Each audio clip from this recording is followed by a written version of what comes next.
2026 T20 ലോകകപ്പ് team പ്രഖ്യാപനം Indian cricket ആരാധകരെ ഞെട്ടിച്ചെങ്കിലും അതിലും വലിയ ഞെട്ടലുകളാണ് BCCIയുടെ അടച്ചിട്ട മുറികൾക്കുള്ളിൽ സംഭവിച്ചത് എന്ന വിവരങ്ങളാണ് ഇപ്പോൾ പുറത്തുവരുന്നത്. ടീമിന്റെ ഉപനായകനും ഭാവി ക്യാപ്റ്റനുമായി വാഴ്ത്തപ്പെട്ട ശുഭ്മാൻ ഗില്ലിനെ ലോകകപ്പ് സ്ക്വാഡിൽ നിന്ന് ഒഴിവാക്കാൻ തീരുമാനിച്ചത് അത്ര എളുപ്പമായിരുന്നില്ല. ചീഫ് സെലക്ടർ അജിത് അഗാർക്കറും മുഖ്യ പരിശീലകൻ ഗൗതം ഗംഭീറും ഗില്ലിനെ ടീമിൽ നിലനിർത്താൻ അവസാന നിമിഷം വരെ പൊരുതിയിരുന്നു. എന്നാൽ സെലക്ഷൻ കമ്മിറ്റിയിലെ പുതിയ അംഗങ്ങളുടെ കർശനമായ നിലപാടുകൾക്ക് മുന്നിൽ ഇരുവരും പരാജയപ്പെടുകയായിരുന്നു.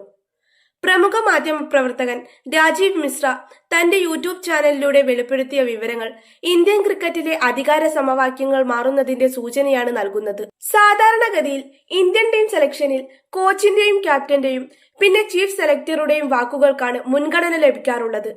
ഗൗതം ഗംഭീർ എന്ന ശക്തനായ പരിശീലകനും അജിത് അഗാർക്കർ എന്ന ചീഫ് സെലക്ടറും ശുഭ്മാൻ ഗില്ലിനായി കൈകോർത്തപ്പോൾ ഗിൽ ടീമിലുണ്ടാകുമെന്ന് എല്ലാവരും ഉറപ്പിച്ചു. എന്നാൽ സംഭവിച്ചത് മറിച്ചാണ്. BCCI വൃത്തങ്ങളെ ഉദ്ധരിച്ച് രാജീവ് മിശ്ര പറയുന്നത് പ്രകാരം ഗില്ലിനെ ടീമിൽ നിലനിർത്താൻ അഗാർക്കർ ശക്തമായി വാദിച്ചിരുന്നു. മോശം ഫോമിലാണെങ്കിലും വൈസ് ക്യാപ്റ്റൻ എന്ന നിലയിലും ഭാവി താരം എന്ന നിലയിലും ഗില്ലിന് ഒരവസരം കൂടി നൽകണമെന്നായിരുന്നു ഗംഭീറിന്റെയും അഗാർക്കറുടെയും ആവശ്യം. എന്നാൽ ഈ നീക്കത്തിന് തടയിട്ടത് സെലക്ഷൻ കമ്മിറ്റിയിലെ പുതുമുഖങ്ങളായ മുൻ താരങ്ങളായ പ്രഗ്യാൻ ഓജയും RP സിംഗുമാണ്. 5 അംഗ സെലക്ഷൻ കമ്മിറ്റിയിൽ ഗില്ലിന്റെ കാര്യത്തിൽ വലിയ ഭിന്നതയാണ് ഉണ്ടായത്.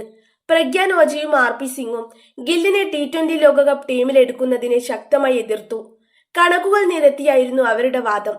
ഈ വർഷം T20യിൽ ഒരർദ്ധ സെഞ്ചുറി പോലും നേടാത്ത 120-ൽ താഴെ മാത്രം സ്ട്രൈക്ക് റേറ്റ് ഉള്ള ഒരു ഓപ്പണറെ ലോകകപ്പ് പോലൊരു വേദിയിൽ വൈസ് ക്യാപ്റ്റനായി കൊണ്ടുപോകുന്നത് ടീമിന് ബാധ്യതയാകുമെന്ന് അവർ തുറന്നടിച്ചു.